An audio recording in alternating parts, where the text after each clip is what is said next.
ได้ยินแต่เสียงเคาะงัวเคาะควายพึ่งไว้มัดไม่บอกไม่ปีงเนาะเฮ็ดอย่างก็ได้ทำมันเป็นเตาะเลยเนาะอยู่กับธรรมชาติเนาะ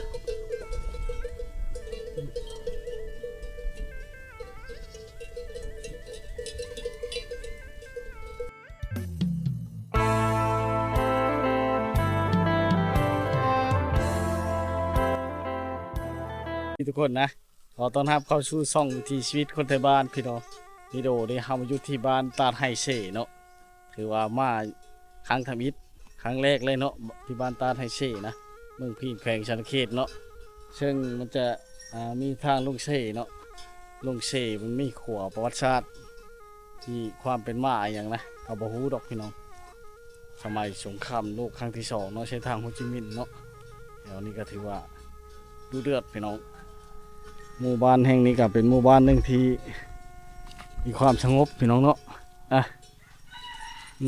เข้ามาเลยกะนิดม้อยเงียบสงัดเนาะก็มาครั้งแรกครั้งชีวิตเลยทุกคนเนาะเป็นชนเผ่าลาวเนาะเว้าจ่าธรรมดานะเข้ามาพี่น้องอ๋อผู้เรางามขนาดพี่น้องทุกคนส่วนหลายจับอันผู้เฒ่าเขาเรียกว่าคนแต่เก้านี่โอ้ยเขาผู้ไว้เคี้ยวพี่น้องบางคนก็ได้ขายพอแล้วนี่งามเลยพี่น้องเลย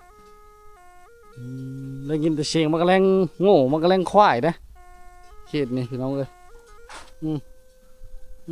ไอ้เฒ่านี่ดุเลยสบายดีขอท่าดิเด้อจักตัวมันเข้าบ่ไม่เฒ่า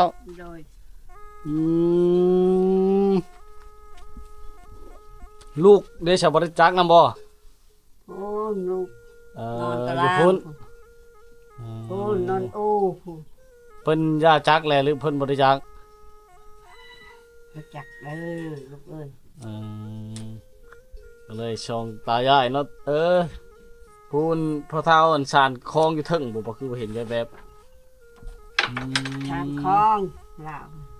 สานขายบ่นั่นน่ะแต่ให้ลูกล้านแหละสานไว้ใช้เองหล่อจะเลคูจิโร่เนาะ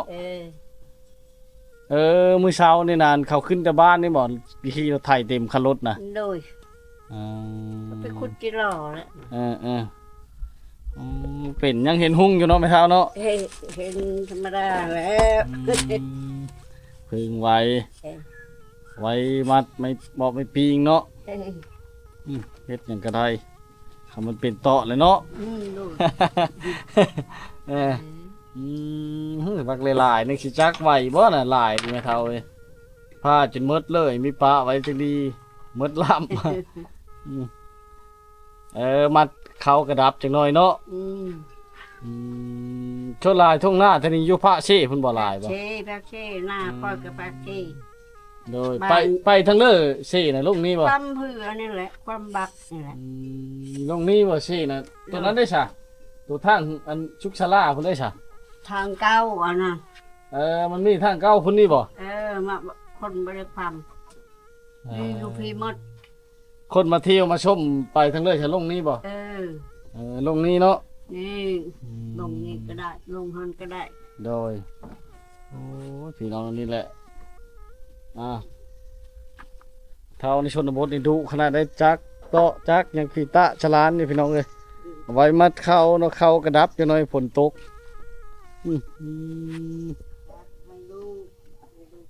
โอ้โกยเรางามขนาดเนาะโอ้พี่น้องเลยถือว่าเป็นหมู่บ้านเก่าแก่เนาะเบื้องต้นพร้าวเนาะ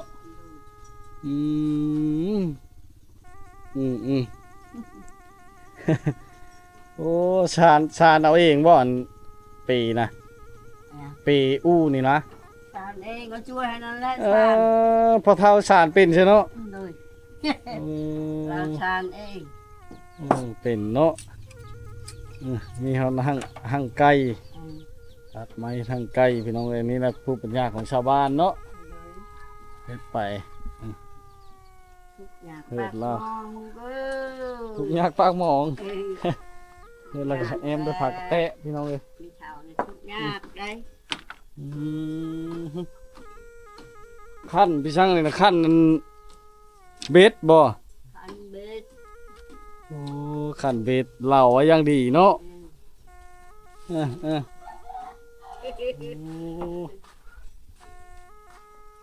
โอ้ไปเฉลยแล้วพอเท่านะ เราฉานคลองพี่น้องเลยเนาะไม่เท่าเป็นพูน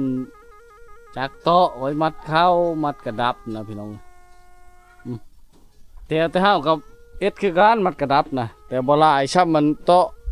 มัดเข้าตัวเยอะนั้นเพราะว่ามัดหอบเดียวคู่มือนี่ก็บางบ้อนก็ได้หาบและเข้าดอกนี่ไม่เท่าเลย โดย ได้หาบคือเดียวแต่เฮาก็หาบมาไว้เพิ่นเอาไว้ปั้นหรือว่าพาดเอาเด้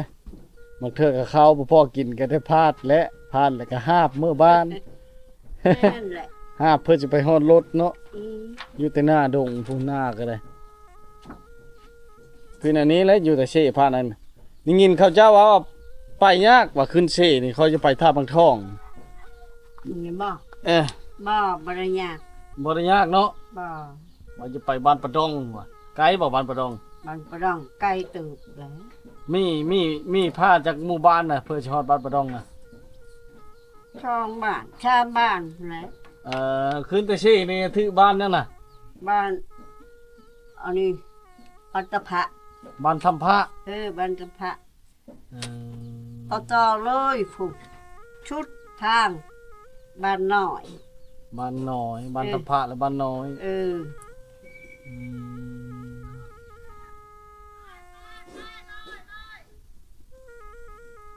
นี่เลยเข้าไปใช่ไหมโอ้บ้านทำพระและบ้าน บ้านน้อย บ้านน้อยและบ้านใดอีกเพื่อจะฮอดบ้านประดองนะ บ้านห้วยแดงบ้านห้วยฮัก บ้านห้วยฮักโอ้หลายบ้านเลย หลาย เนาะ บ้านใด เป้าหมายคือบ้านประดองเนาะแต่ว่านี่ยินนั่นเข้าไปตื้นน้ำมันรถเลยเขาบอกในปั๊มน้ำมันว่า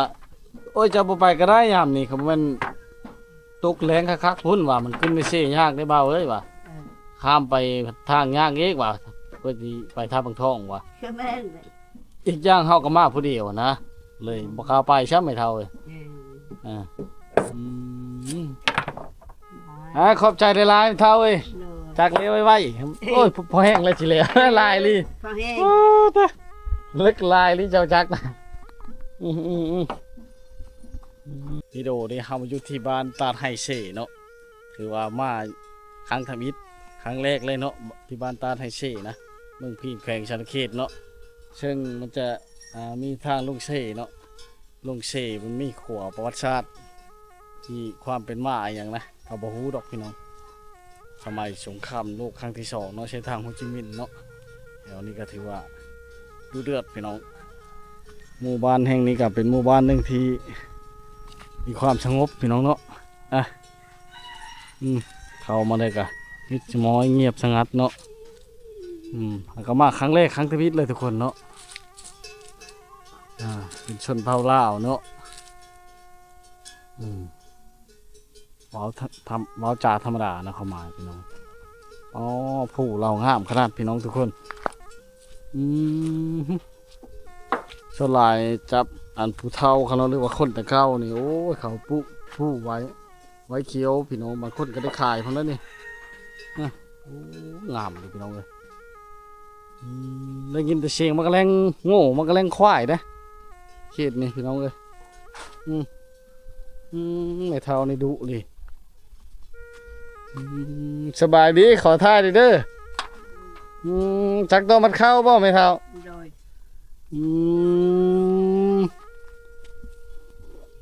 ลูกเดชบริจักนำบ่ โอ้ลูก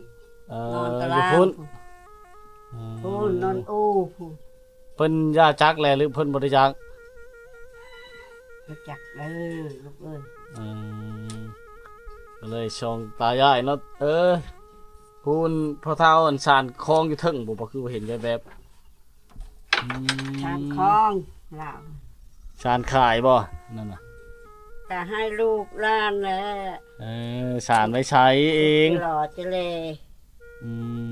คูจิโร่เนาะ มื้อเช้านี่นานเขาขึ้นแต่บ้านนี่บ่ขี่รถไถเต็มคันรถน่ะ โดย อ๋อ ไปขุดจิหล่อแล้ว เอออ๋อเป็นยังเห็นหุ่งอยู่เนาะแม่เฒ่าเนาะ เห็นธรรมดาแล้ว พึ่งไว้ เอ้ย ไว้มัดไม่บอกไม่ปีงเนาะ เอ้ย เฮ็ดหยังก็ได้คำมันเป็นเตาะเลยเนาะ โดย เออบักหลายๆนึกสิจักไหวบ่น่ะหลายดีแม่เฒ่าเอ้ยผ้าจนหมดเลยมีปะไว้จังดีหมดลำ มัดเขากระดับจังหน่อยเนาะชนลายทุ่งหน้าทนี่อยู่พระเช่พุ่นบ่หลายบ่ เช่พระเช่หน้าคอยกับพระเช่ โดยไปทางเด้อเช่น่ะลูกนี้บ่ ความเผื่อนี่แหละความบักนี่แหละ ลูกนี้บ่เช่น่ะตัวนั้นได้ซะตัวทางอันชุกชะลาพุ่นได้ซะ ทางเก้าอ่ะนะ มันมีทางเก้าพุ่นนี่บ่ มาคนบริความนี่อยู่พี่มด คนมาเที่ยวมาชมไปทางเด้อซะลงนี้บ่ลงนี้เนาะ นี่ลงนี่ก็ได้ลงหันก็ได้ โดยโอ้พี่น้องอันนี้แหละเท่าในชนบทนี่ดุขนาดได้จักเตาะจักยังขีตะฉลานนี่พี่น้องเลยเอาไว้มัดเข้าเนาะเข้ากระดับจะหน่อยฝนตก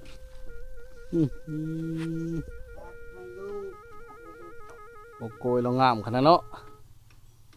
โอ้พี่น้องเลยถือว่าเป็นหมู่บ้านเก่าแก่เนาะเบิ่งต้นพร้าวเนาะ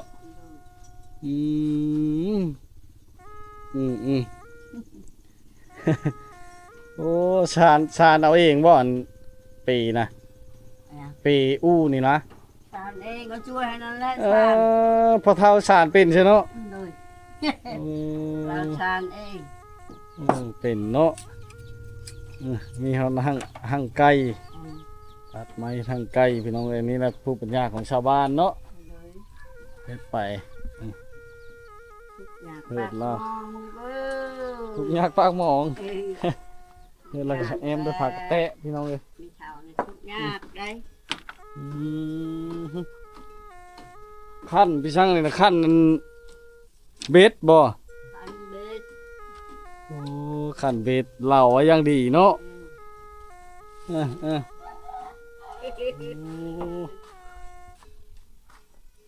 โอ้ไปเชื่อแล้วพอเท่านะราชานคลองพี่น้องเลยเนาะแม่เท่าเป็นพูนจากโต๊ะไว้มัดเข้ามัดกระดับนะพี่น้องแต่เฮากับเอ็ดคือการมัดกระดับนะแต่บ่หลายช้ำมันโต๊ะมัดเข้าตัวเยอะนั้นเพราะว่ามัดหอบเดียวผู้มือนี่ก็บางบ้อนก็ได้หาบและเข้าดอกนี่แม่เท่าเว้ยได้หาบคือเดียวแต่เฮาก็หาบมาไว้เพิ่นเอาไว้ปั้นหรือว่าพาดเอาเลยบางเทื่อก็เข้าพ่อกินก็ได้พาดและแล้วก็หาบเมื่อบ้าน นั่นแหละ หาบเพื่อจะไปฮอดรถเนาะอยู่แต่หน้าดงทุ่งหน้าก็ได้คืออันนี้แล้วอยู่แต่เช่พานั้นนี่ยินเขาเจ้าว่าไปยากว่าขึ้นเช่นี่เขาจะไปท่าบางท่อง นี่บ่ บ่บริญญา บ่ได้ยากเนาะ บ่ ว่าจะไปบ้านประดองว่ะไกลบ่บ้านประดอง บางประดองไก่ตืบเลย มีผ้าจากหมู่บ้านน่ะเพื่อจะฮอดบ้านประดองน่ะ ช่องบ้านชามบ้านไหน ขึ้นแต่เช่นี่ถือบ้านนั่นน่ะ บ้านอันนี้อัตภะ บ้านทำพระ บ้านตภะเอาต่อเลยผูกชุดทางบ้านน้อย บ้านน้อยบ้านทำพระและบ้านน้อย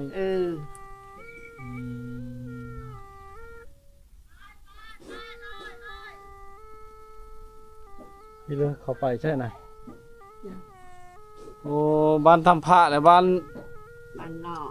บ้านน้อยนะบ้านใดอีกไปสิฮอดบ้านประดองนะ บ้านห้วยแดงบ้านห้วยฮัก บ้านห้วยฮักโอ้หลายบ้านเลยเนาะ บ้านใด เป้าหมายคือบ้านประดองเนาะแต่ว่านี่ยินนั่นเข้าไปตื้นน้ำมันรถเลยเขาว่าในปั๊มน้ำมันว่าโอ้ยจะบ่ไปก็ได้ยามนี้เขามันตกแรงคักๆพุ่นว่ามันขึ้นในเส้ยากได้เบาเอ้ยว่าข้ามไปทางยากเองว่าเพื่อที่ไปท่าบางท่องว่า คือแม่นเลย อีกอย่างเฮาก็มาผู้เดียวนะเลยบ่กล้าไปช้ำไม่เท่าเลยขอบใจหลายๆเท่าเอ้ย จักเลี้ยวไว้โอ้ยพอแห้งเลยสิเหลยลายลี พอแห้ง โอ้ตะเล็กลายลีเจ้าจักนะหัวเขาเจ้าเนี่ยเขาเลี้ยงในบ้านเลยทุกคนเนาะอายุกินภายในบ้านยาโอ้ดกนั่นนะเนาะเชี่ยวๆเลยงัวเพราะว่าจิงัวหรือควายเนาะทำอะไรเขาจะพุเขาจะป้อยเลยพี่น้องเครื่องปลูกของผังเนาะในบ้านเขาแบบนี้ได้พี่น้องเอ้ยปรับอากาศภายในบ้านกับเจ้าเนาะแตกต่างกันไปแต่ละมองแต่ละบ้านบ่มีสัญญาณโทรศัพท์บ่มีไฟฟ้าพี่น้องหมู่บ้านทีนะเนาะได้แต่เสาวันนี่ไฟฟ้าเนี่ยเพิ่นเดินมาให้บ้านอื่นเนาะบ้านนี้บ่มีเนาะพี่น้องควายตู้ควายเพิกงามเลยพี่น้องเนาะน้อยเขาควายของเจ้าเนาะเลี้ยงตามบ้านเลยทุกคนมาขามกันดกๆเนาะงามเลย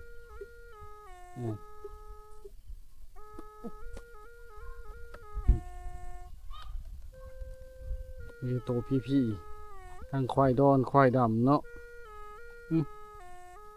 ลองเลยนี่นะป่าบรรยากาศในชนบทเนาะงัวควายพระเจ้าปล่อยเลยนี่สบายนะทุกคนนะ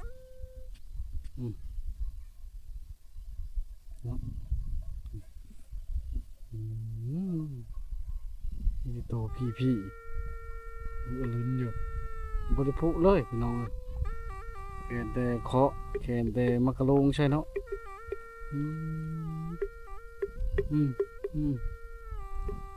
ดีพี่น้องเลยบรรยากาศนี่แหละชุดยอดเลี้ยงงูเลี้ยงควายว่าธรรมชาติปล่อยเลยตอนแรกเลยกับปุ๊เอาพี่น้องเลยในแต่ละมือเนาะพี่น้องอยู่ในชนบทได้ยินแต่เสียงมะก็แรงนี่แหละรู้สึกว่ามีความสุขหลายนะอยู่กับธรรมชาติเนาะ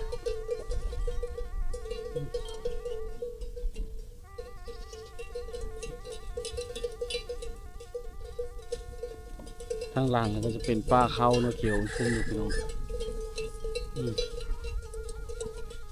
งามหลายนะควายมีโตพี่พี่น้องเอ้าชนกันพร้อมนะเอ้าพี่น้องชนกันพร้อมนะยอกกันเนาะ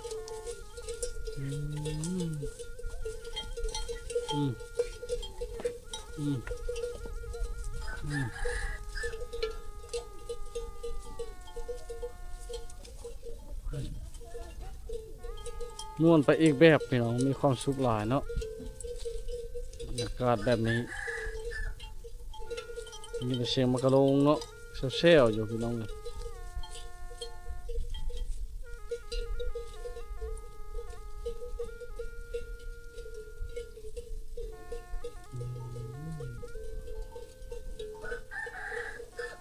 ถือว่าเป็นธนาคารของบ้านเนาะ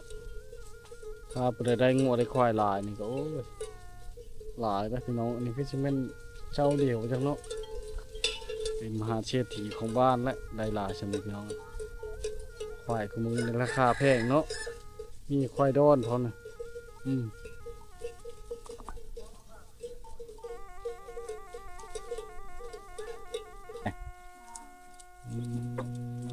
เดี๋ยวชีบ้าแชวขนมให้ดีมายืนทางนี้ก็ได้มัน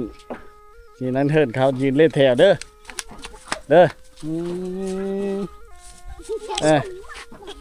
ยืนเล่นแถวมาอยู่ก้อนก็ได้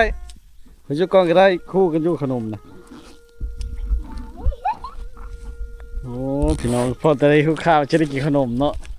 น้ำบ้าผู้ไทยนบเอาเด้อเป็นบ่นบเอาเป็นบ่เป็นเนี่ยผู้แสดงนี่ก้อนเลยยืนเล่นกันเลยเนี่ยมายืนเล่นกันเนี่ยมานั่งนะให้ผู้นี้ก่อนเด้อผู้ละถงขอบใจเนาะเด้อโอ้จบหลายพี่น้องกันเนาะมากกับบ่มีอย่างเข่าน้องๆเนาะได้แต่ขนมนี่แหละพี่น้อง โอ้พักกันกินแล้วเด้อพักกันกินรถเฮ็ดน้องได้เลยนี่ฮะห้องปะซีโอ้คือเก่งแท้เนาะชุดนี้ได้สักเข้าเฮ็ดมาหรือเปล่านี่ไรแควนะคืออันนั้นแม่งกินขนมลายบ่ฮะ นี่แหละพี่น้องมาในชนบทกันเลยเนาะโดนจังได้มาเท่านึงเคยมีอยู่บ่ผู้มาคือบ่าวนี่มาเลาะแถวบ้านนี่มีบ่มีเลยเห็นคนนึงแต่หึงเลยบ่กินมึงดูนะแซ่บบ่ฮะแกะบ่เป็นใช่บ่จักผู้น้อยนี่น้องไงฮะเลาะไปต่อเนาะพี่น้องเนาะหมู่บ้านนี่ก็เป็นหมู่บ้านหนึ่งเนาะที่ติดอยู่แคมป์ซี่เลยนะพี่น้องแคมป์ซี่บางเหียนบอกว่าแคมป์ซี่อย่างเนาะก็ลืมถามอันนี้ก็ได้เนาะได้ไฟฟ้าแล้วพี่น้องเลยไฟฟ้าต่อมาแต่ท่าปักท่องพูดได้พี่น้องเลยสบายดีอันเช่ยังนี่เขาอื่นน่ะเช่ยังเขาอื่นนี่เช่บางเฮียงบ่พากระเด็ดไปเลยน่ะเฮ็ดนางขบุญขายบ่เฮ็ดกินเองเฮ็ดลงวัดโอ้พี่น้องเอ้ยเนาะทั้งเลิกวัดน่ะทั้งพูนบ่โดยโอ้พี่น้องเนาะหมู่บ้านก็มีวัดได้พี่น้องเป็นชนเผ่าลาวเนาะเดี๋ยวเลาะไปเลยพี่น้องเลยนี่แหละพาชมบรรยากาศในบ้านของเจ้าเนาะในยามใกล้จะค่ำนะ3-4 โมงแรงพี่น้องโอ้หมู่บ้านชนบทพี่น้องเลยเนาะโอ้มาขามดกขนาดคุยเจียวประเดะสุดยอดนะคุยเจียวประเดะเนาะปัดอันโคต้านให้นี่เจ้าพ่อฮู้บ่ในประวัติศาสตร์นี่โอ้ยยอมบ่ทันท่านเนาะยันว่าเพิ่นเล่าสู่ฟังเนาะแต่ว่าเพิ่นอยู่เฮือนนี่แหละสิเพิ่นนี่เลยเพิ่นหันทันเด้ทันพร้อมเพิ่นเฮ็ดก็พร้อมสงครามโอ้ตอน ส นี้ งคราม เพิ่นก็ทันบัดนี้เขาทำลายคู่อันนี้เพิ่นก็ทันเพิ่นทันเราบ่อยู่เนาะเพิ่นว่าเพิ่นให้ก็ว่าอันนี้เพิ่นก็บ่กาบ่ได้บ่ง70ปลายนะ เราหูเนาะประวัติความเป็นมาขวนะโอ้มีประวัติเนาะมันเป็นเส้นทางยุทธชาติเด้อเส้นทางโฮจิมินห์เด้อตาดให้เฮานี่นั่นแหละระเบิดหลายระวัดระวังนั่นแหละอยู่ใส่ก็โอ้หันน่ะคุณบ่อันนั้นก็เจริญแล้วเจริญเฮาพอได้ทางเที่ยวคือว่าเจริญแล้วได้ผู้ใต้เจริญแล้วไปง่ายมาง่ายอันนี้เจ้าความเบิ่งทางมันก็เป็นตะไปเดี๋ยวเขาบอกเขาว่าเจ้าบ่ไปกับเจ้ายามนี้ว่ะไปถามเขาจะไปบ้านอย่างเนาะบ้านนี้บ้านโคกบ้านไทยโคกบ้านกระแม่นนชัยภาคนั้นแล้วก็บ้านปะดองปะเด้งบ้านปะดองเว้านี่ไกลได้ล่ะเว้า15 ลักแล้วจากภาคเชนี่ไปโอ้15 ลักพูเนาะไปบ้านปะดองเนาะโอ้ยย่างกันว่าสิไปเพิ่นแล้วถ้ามีน่ะ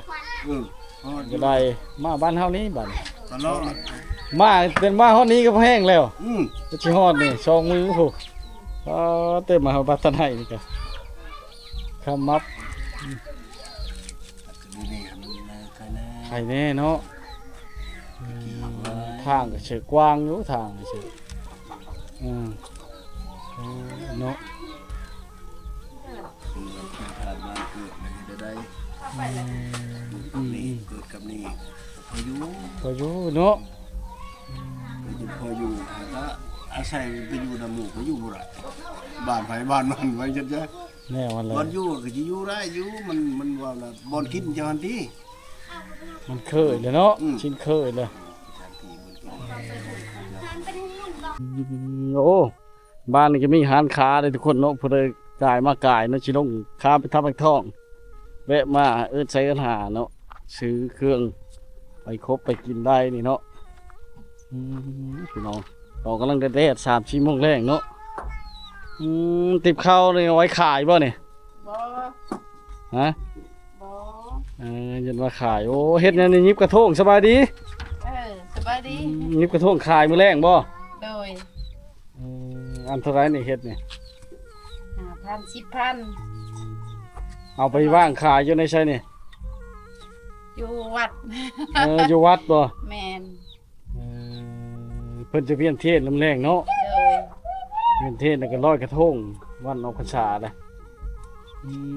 จากโตะพุ่นน่ะเนาะไว้มัดเข้าบ่ นั่นแหละ มัดกระดับเนาะเฮ็ดมันน้อย อืม โชว์ลายย่ามนี่แม่นแล้วมันน้อยแล้วขันเข้าดอกนี่เข้ากลางเข้ายังเลยเฮ็ดมันใหญ่ จืดน้ำท่วมจืดแห้ง เนาะโย5,000ใช่มันก็บ่ได้ทึ้นขึ้นแล้วเฮ้ย10,000ขึ้นไปแล้วเนาะ พันตัวใหญ่10,000ตัวน้อย5,000 ในชนบทก็ยังมีเขตนี้ก็ยังลอยกระทงพี่น้องเอ้ยเนาะ แม่น มันลงไปลอยในเซ่พุ่นบ่ แม่นลอยอยู่เซ่ หลังจากเวียนเทศน์นี่ยังเรียบร้อยเช็ดพิธีก็ถือว่าตั้งจิตอธิษฐานเนาะผู้บ่าวผู้สาวคือสิหลายมื้อแรงเนาะ สาวกามีแต่เด็กหน่อยนะผู้สาวเบิดไปไทยเบิดแล้ว สาวไม่หางได้ใช่บ่มีบ่ ผู้สาวไม่ห่างก็มีแล้ว สาวไม่หางก็มีเนาะบ้านเฮาเนาะ สาวไม่ห่าง เอาผู้นี้ก็ไม่หางกันบ่เนี่ย ไม่ห่างได้นี่ โอ้ โอ้เป็นไรยาก ว้าวบ่ได้โหพี่น้องเลยเนาะแต่ละปีนี่พอได้ขายเนาะ แม่นไปขาย ได้จังอันแล้วนี่นะ โอ้ เวลา และ10 อันแต่เสาร์นี่ แต่เช้านี่โยเฮ็ดไว้แล้วมันสิค่ำแล้วนี่3-4 โมงแรงนี่ตีกองทึมๆนั่นนี่นี่แหละผู้ปัญญาของชาวบ้านนี่ยิบกระทงพี่น้องเอ้ยโหว่าสิได้ขายหรือบ่เนาะแต่ละปีเคยได้ขายเนาะ ได้ขาย ได้ขายพี่น้องเอ้ยขอบใจหลายๆให้สัมภาษณ์ว่าล่มโอ้เตาะเขาจะตอกตากชะนีเลยพี่น้องเนาะเขาเจ้าหาบน้ำมากินแล้วพี่น้องมาใส่มากินเนาะโอ้บักไก่พี่น้องพูโอ้หลักๆเขามีผู้เลยทางผู้นะพี่น้องเลยเนาะ